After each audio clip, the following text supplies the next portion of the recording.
प्यारे बच्चे, कैसे हैं आप लोग?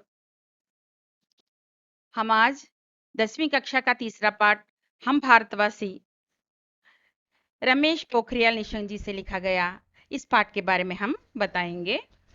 हम భారతవాసి అంటే పిల్లలు మనం భారతవాసీలం అని దీని అర్థం అన్నమాట. ఉన్ముఖీకరణలో మనం చూసినట్లయితే ఏముందో చూడండి. అనేक स्थानों से बहने वाली सभी नदियां अंत में समुद्र में ही मिलती है. उसी प्रकार अलग अलग धर्म में जन्म लिए मनुष्य भी परमात्मा के पास पहुंचते हैं. कोई भी धर्म छोटा या बड़ा नहीं होता. मानव जाति एक है, मानव धर्म एक है. స్వామి అనేక ప్రదేశాల నుంచి ప్రవహించే నదులు చివరికి సముద్రంలోనే కలుస్తాయి. స్వామి వివేకానందుల వారు ఈ ఉన్ముఖీకరణలో మనకి ఇలా చెప్పారనమాట. అదేవిధంగా వేర్వేరు మతాల్లో జన్మించిన మనుషులంతా కూడా పరమాత్మ వద్దకే కదా చేరుతారు. ఏ మతం తక్కువ కాదు, ఏ మతం కూడా గొప్పది కాదు. మనమంతా భారతీయులం.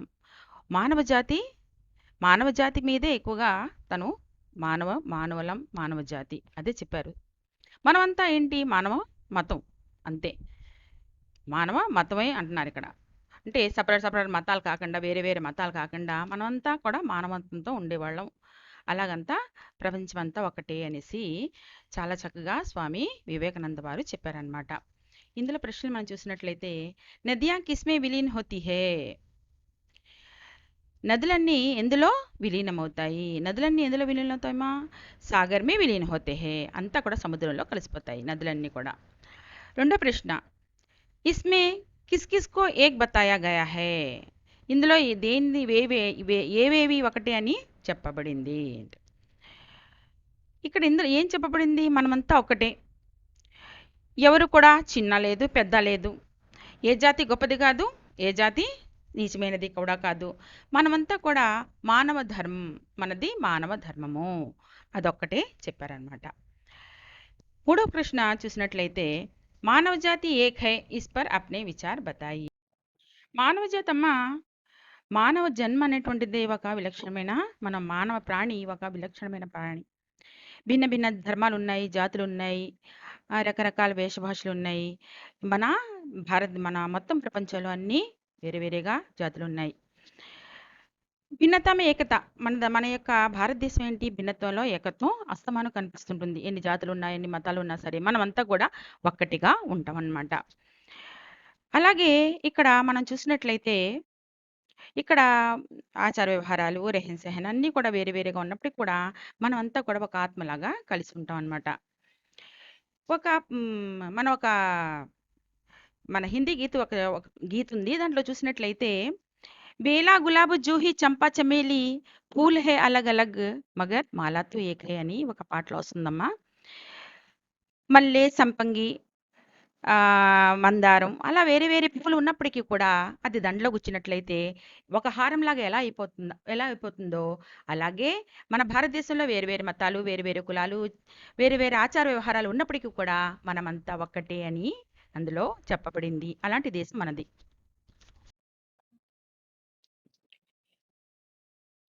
ఈ కవితలో మన రమేష్ पोखरियाल निशंक గారు మన ఉద్దేశంలో ఏం చెప్పారంటే, छात्रों में कविता, गीत आदि की रचना शैली का विकास करना और उनमें देशभक्ति के साथ साथ विश्व बंधुत्व, विश्व शांति, अहिंसा, त्याग, समर्पण आदि सद्गुणों का विकास करना तथा भारत को और भी सशक्त कर अंतर्राष्ट्रीय स्तर पर अग्रसर करने की प्रेरणा देना इस पाठ का मुख्य उद्देश्य है. ఈ కవిత యొక్క ఉద్దేశం ఏంటంట, విద్యార్థుల్లో, పిల్లల్లో కవితలు, పాటలు, రచనా శైలి ఎలాగా రాయాలో దానికి పెంపొందించడం, వారిలో దేశభక్తితో పాటు విశ్వబంధుత్వాన్ని, ప్రపంచ శాంతిని, అహింస, త్యాగం, అంకిత భావాన్ని, మంచి సద్గుణాలని వికసింపజేయడం దీని లక్ష్యం. ఇంకా ఏమన్నాడు ఇక్కడ కవి? భారతావనికి ఇంకా సదృఢంగా ఉంచి अंतर्राष्ट्रीय स्तर पर अग्रसर करने की प्रेरणा देना. అంతరాష్ట్రీయ స్థాయిలో కూడా మనమే ఫస్ట్ ముందడుగు వేసి ముందుకు వెళ్ళాలన్న ప్రేరణ కల్పించడమే ఈ పాఠం ఉద్దేశం అని చెప్పేసి. విధా విశేషంలో మనం చూసినట్లయితే प्रस्तुत कविता देशभक्ति की भावना पर आधारित है। यह गेय कविता है। इसमें तुकांत शब्द प्रथम प्रेरणा क्रिया व सामान्य भविष्य में है। यह कविता बच्चों में सत्य, अहिंसा, त्याग और समर्पण की भावना जागृत कर उन्हें विश्व बंधुत्व की ओर कदम बढ़ाने की प्रेरणा देता है। ప్రస్తుత కవితలోనంట దేశభక్తి ఎక్కువగా పెంపొందించబడింది. ఇది గేయం. ఇందులో అంత్యానుప్రాస శబ్దాలు, మొదటి ప్రేరణాత్మక క్రియ మరియు సామాన్య భవిష్యత్తులో ఉన్నాయంట. దీని ద్వారా పిల్లల్లో సత్యము, అహింస, త్యాగము, దాన గుణాలు ప్రభావితం చేయడం, విశ్వబంధుత్వం యొక్క వాళ్ళకి మంచి సద్గుణం కలగజేయడం, ఇవన్నీ వాళ్ళ ప్రేరణ కలిగించడమే దీని విధా విశేష యొక్క ఉద్దేశం అన్నమాట. తర్వాత మనం కవి పరిచయంలోకి వెళ్ళిపోదాం. प्रस्तुत कविता के कवि रमेश पोखरियाल निशंक है। यह कविता इनकी मातृभूमि के लिए संग्रह से ली गई है। वे आधुनिक हिंदी साहित्यकारों में विशिष्ट स्थान रखते हैं। इनकी रचनाओं का मुख्य प्रतिपाद्य देशभक्ति है। इन्होंने समर्पण, नवंकुर, मुझे विधाता बनना है, तुम भी मेरे साथ चलो, जीवन पद में, मातृभूमि के लिए कोई मुश्किल नहीं ఆది చర్చిత కావ్య రచనాయే లిఖీ హే. ఈయన ప్రస్తుత కవితంలో ఇతను ఎవరు రమేష్ పోఖ్రియాల్ నిశంక్ గారు ఆధునికమైన హిందీ కవితల్లో ఈయన స్థానం చాలా ప్రముఖమైనది. ఈయన మాతృభూమికిలి అనే సంఘం నుంచి దీనికి తీయబడింది. ఈయన రచనల్లో ముఖ్య విషయం దేశభక్తి. ఈయన సమర్పణం, నవంకుర్, ముఝే విధాతా బన్నా హే, तुम भी मेरे साथ चलो, జీవన్ పద్ మే, మాతృభూమికి లియే కోయి ముష్కిల్ నహీ వంటి మంచి ఆలోచన రేకెత్తించే కావ్యరచనలు ఈయన చేశారమ్మా. ఇది తన కవి పరిచయం అన్నమాట. మనం విషయ ప్రవేశంలోకి వెళ్దామమ్మా. भारत प्राचीन देश है। यहाँ की संस्कृति और सभ्यता सारे विश्व को लुभाती है। सत्यवानों, अहिंसावादियों, संतों, सूफियों, कर्तव्यनिष्ठों, धर्मनिष्ठों और देशभक्तों की पावन भूमि भारत देश है। आज यहाँ का बच्चा बच्चा भी इनके मार्ग पर चलकर विश्व शांति व विश्व बंधुत्व की पवित्र भावनाओं से दुनिया को पावन धाम बनाना चाहता है. ఇక్కడ మన భారతదేశ సంస్కృతి గురించి కవి చాలా చక్కగా వర్ణించడమ్మా. మన భారతదేశం చాలా ప్రాచీన దేశము. ఇక్కడ సంస్కృతి, నాగరికత మొత్తం ప్రపంచాన్ని ఆకర్షిస్తుందన్నమాట. ఇక్కడ ఈ భారతదేశం సత్యవంతులతో, అహింసావాదులతో, మళ్ళీ ఇంకా ఎవరు దేశభక్తులతో కూడిన పవిత్ర భారతదేశం. నేడు భారతదేశంలో నివసిస్తున్న ప్రతి బాలుడు, ప్రతి వ్యక్తి కూడా ఆ మార్గాలను అనుసరిస్తూ విశ్వశాంతి, విశ్వ బంధుత్వం, పవిత్ర భావన ఈ ప్రపంచానికి పవిత్ర స్వర్గంగా తయారు చేయాలని కవి పిల్లల్లో ఈ యొక్క భారతదేశానికి అలా చేయాలని మన కవి గారి యొక్క ఆలోచన. ఇప్పుడు మనం పద్యంలోకి వెళ్దామమ్మా. हम भारतवासी दुनिया को पावन धाम बनाएंगे, मन में श्रद्धा और प्रेम का अद्भुत दृश्य दिखाएंगे, मन में श्रद्धा और प्रेम का अद्भुत दृश्य दिखाएंगे. हम भारतवासी दुनिया को पावन धाम बनाएंगे, ऊंच नीच का भेद मिटाकर दिल में प्यार बसाएंगे, नफरत का हम तोड़ कुहासा अमृत रस सरसाएंगे, हम निराशा दूर भगाकर फिर विश्वास जगाएंगे, फिर विश्वास जगाएंगे. हम भारतवासी दुनिया को पावन धाम बनाएंगे, मन में श्रद्धा और प्रेम का अद्भुत दृश्य दिखाएंगे.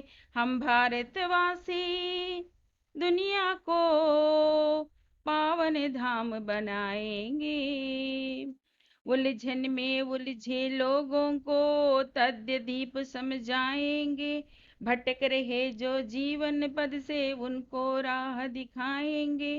हम खुशियों के दीप जला जीवन ज्योत जलाएंगे, जीवन ज्योत जलाएंगे। हम भारतवासी दुनिया को पावन धाम बनाएंगे। मन में श्रद्धा और प्रेम का अद्भुत दृश्य दिखाएंगे। मन में श्रद्धा और प्रेम का अद्भुत दृश्य दिखाएंगे। हम भारतवासी दुनिया को पावन धाम बनाएंगे। मन में श्रद्धा और प्रेम का अद्भुत दृश्य दिखाएंगे। सत्य अहिंसा त्याग समर्पण की बगिया महकाएंगे। जग के सारे क्लेश मिटाकर धरती को स्वर्ग बनाएंगे। विश्व बंधुत्व का मूल मंत्र हम दुनिया में सरसाएंगे। हम भारतवासी दुनिया को पावन धाम बनाएंगे। मन में श्रद्धा और प्रेम का अद्भुत दृश्य दिखाएंगे। मन में श्रद्धा और प्रेम का अद्भुत दृश्य दिखाएंगे। हम भारतवासी दुनिया को पावन धाम बनाएंगे।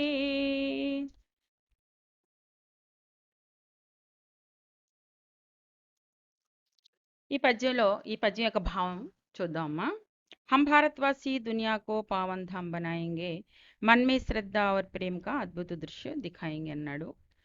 ఇక్కడ మనం భారతీయులకు ఏం చెప్తున్నాడంటే, మేము ప్రపంచాన్ని పవిత్ర స్థలంగా మారుస్తాం అనేసి చెప్తున్నాడు అనమాట. భారతదేశంలో అయినా మేము ప్రపంచానికి స్వర్గంగా పవిత్ర స్థలంగా మారుద్దాం. ఇంకేమన్నాడు, మన్మే శ్రద్ధ और ప్రేమ का అద్భుత దృశ్య దిఖాయింగే అంటే మనసులో శ్రద్ధ ప్రేమ యొక్క అద్భుత దృశ్యాలను చూపిస్తాం అని చెప్పేసి చెప్పాడు అనమాట కవి. ऊंच नीच का भेद मिटाकर दिल में प्यार बसाएंगे, नफरत का हम तोड़ कुहासा అమృత రస సరసాయంగే. మనం మన భారతదేశంలో ధనిక పేద ఏమి తేడా లేకుండా హృదయం అంతా కూడా ప్రేమతో నింపుకుందాం. ఇంకేంటి మనకి మనసులో అసహ్యం ఇంకొకళ్ళంటే ఒక అసహ్య భావన మన మనసులో ఉంచకుండా ఇక్కడ కుహాస అన్నాడమ్మా. కుహాస అంటే పొగమంచు. అలాంటి పొగమంచుని, అసహ్యమనే పొగమంచుని మన హృదయాల నుంచి తీసేద్దాం. తీసేసి ఏం చెప్తాడు ఇక్కడ, అమృత రస సరసాయంగే, అమృత ధారలు కురిపిద్దాం. నిరాశను పోగొట్టి ఇంకా హం నిరాశ దూర్ భగాకర్ ఫిర్ విశ్వాస జగాయంగే. మన మనసులో ఏమి నిరాశలు నిస్పృహలు లేకుండా దాన్నంతా కూడా పారద్రోలి పోగొట్టేసి మనం నమ్మకాన్ని కలిగిద్దాం. మనసులో మన మనసులో నమ్మకం ఉన్నప్పుడేనమ్మా మనం ఏ పనైనా చేయగలం, 100% చేయగలం, 100% చేయగలం. కాబట్టి ఇక్కడ కవి కూడా అదే అంటున్నాడు. ఏమంటున్నాడు, మనసు నిండా ప్రేమ నింపుకోండి, ఇంకొకలంటే అస్సలు ఉంచుకోకండి. మనం అలా ఉన్నప్పుడే మన యొక్క మనసు కూడా చాలా బాగుంటుంది, అమృతధారలో మయమైపోతుంది. నిరాశ అనేటువంటిదే మన దగ్గర రానివ్వకూడదు. మనం ఆశ మనసులో ఉన్నప్పుడు, మనసు నిండా ప్రేమ ఉన్నప్పుడే మనం ఏ పనైనా చాలా చక్కగా చేయగలం అని చెప్పేసి, అలా మనసులో పవిత్రంగా ఉంచుకోండి అని చెప్పి ఫస్ట్ పద్యంలో, మొదటి పద్యంలో కవితలో మనకి చాలా బాగా కవి గారు చెప్పారనమాట. రెండోది చూద్దాం. उलझन में उलझे लोगों को तद्य दीप समझाएंगे, भटक रहे जो जीवन पद से उनको राह दिखाएंगे. हम खुशियों के दीप जला जीवन ज्योत जलाएंगे, हम भारतवासी दुनिया को पावन धाम बनाएंगे. ఇక్కడ మామూలుగా ఏం చెప్తున్నాడంటే, మనం ఉలझन में उलझे लोगों को, వాళ్ళకి ఎవరు సమస్యల వలయంలో చిక్కుకున్న ప్రజలకి వాస్తవాన్ని తెలియజేస్తాం. తథ్యదీప్ అంటే వాస్తవం తెలియజేస్తాం. భటకరహే జో, భటకన అంటే దారి తప్పుట, దారిలోంచి ఎవరైనా దారి భ్రష్టులయ్యి దారి తప్పారనుకోండి, అలాంటి వాళ్ళని మార్గదర్శకులు అవుతాం చెప్పి ఎలాగా జీవితాన్ని సంతోషంతో నింపేస్తామని చెప్పేసి ఈయన 4 లైన్ల సారాంశం అమ్మ. మనం ఎప్పుడు కూడా చిక్కుల వలయాల్లో చిక్కుకోకూడదు. మనం మంచి స్వచ్ఛమైన ఒక దారిలో వెళ్తున్నప్పుడు ఆ దారిని మనం తప్పకూడదు. అలా తప్పినట్లయితే మనకి ఎప్పుడు కూడా బాధలు వచ్చేస్తాయి. మనం సంతోషంగా ఉండాలంటే మనం ఏ దారి ఎంచుకున్నామో ఆ దారిలో మనం సక్రమంగా వెళ్ళాలన్నమాట. మూడో పద్యం చూద్దామని. मन में श्रद्धा और प्रेम का अद्भुत दृश्य दिखाएंगे। सत्य अहिंसा त्याग समर्पण की बगिया महकाएंगे। जग के सारे क्लेश मिटाकर धरती को स्वर्ग बनाएंगे। विश्व बंधुत्व का मूल मंत्र हम दुनिया में सरसाएंगे। ఇక్కడ ఏమంటున్నాడంటే మనమే శ్రద్ధ और ప్రేమ का అద్భుత దృశ్యం, మన మనసులో ప్రేమ శ్రద్ధ అనేటువంటిది మంచి అద్భుతమైన దృశ్యాలు అంటే ఏంటి, సత్యము అహింస త్యాగము దానగుణం ఇలాంటి అన్నీ కూడా ఈ మేలు గలిపే ఇవన్నీ కూడా ఉండాలంటున్నాడు అనమాట. ఇంకా ఏమంటున్నాడంటే ప్రపంచంలోని కష్టాలన్నీ మొత్తం ప్రపంచంలోని జగ్గికి సారి క్లేష్ మిటాకర్ అన్నాడు. ప్రపంచంలో ఎన్ని కష్టాలు ఉన్నా సరే ఆ కష్టాలన్నీ కూడా తొలగిపోతేనే కదా ఈ భూమిని మనం స్వర్గతుల్యం చేస్తాం. ఇంకేమంటున్నాడు, విశ్వ బంధుత్వ మూల మంత్ర హం దునియా మే సరసాయింగే. ప్రపంచ ప్రజలకు సోదరభావం యొక్క మంత్రాన్ని చెప్దాం, భారతీయుల ప్రపంచాన్ని స్వర్గంగా మార్చేస్తామని చెప్పేసి ఇందులో ఈ పద్యంలో చెప్తున్నాడు అనమాట. మన మనసుల్లో మీరందరూ కూడా 10వ తరగతి చదువుతున్నారు. ఇప్పుడు ఈ పద్యం చాలా చక్కటి పద్యం. మన మనసుల్లో సత్యము అహింస త్యాగ గుణం దాన గుణం అన్ని గుణాలు పిల్లల్లో ఉంటేనే అది రేపడే ఈరోజు పిల్లలు రేపు భావి భారత పౌరులు కాబట్టి సమాజం అంతా కూడా ఈ యొక్క రాబోయే తరాలన్నీ కూడా మీ చేతిలోనే ఉన్నాయి కాబట్టి మంచిని మనం ఇంకొకరికి నేర్పిస్తే మొత్తం రాబోయే తరాలన్నీ కూడా మంచిగా చక్కని భారతదేశం తయారవుతుందమ్మా. అది 3వ పద్యంలో ఉన్న భావన. హం భారత్వాసి ఈ కవిత ద్వారా మనకి రమేష్ పోఖ్రియాల్ నిశంక్ గారు దేశభక్తి గురించి చాలా చక్కగా వర్ణించారమ్మా. అలాగే 8th క్లాస్లో స్కూల్కి చా ఒక పాట ఉండేది, ఒక కవిత, అది కూడా అందులో మాఖన్లాల్ చతుర్వేది గారు ఒక పుష్పం ద్వారా తన దేశభక్తిని చాటుకుంటూ తను వీరుల గురించి రాశారమ్మా. దాంట్లో ఆ యొక్క పుష్పము చాహ నహి మై సుర్బాలాకే గెహ్నో మే గుంతా జావు అని ఏం చెప్తుంది, నేను ప్రేమికుల మెడలో కానీ ఒక చక్రవర్తుల సవాల మీద కానీ దేవుని యొక్క శిరస్సు మీద కానీ నాకు ఎక్కాలని కోరిక లేదు.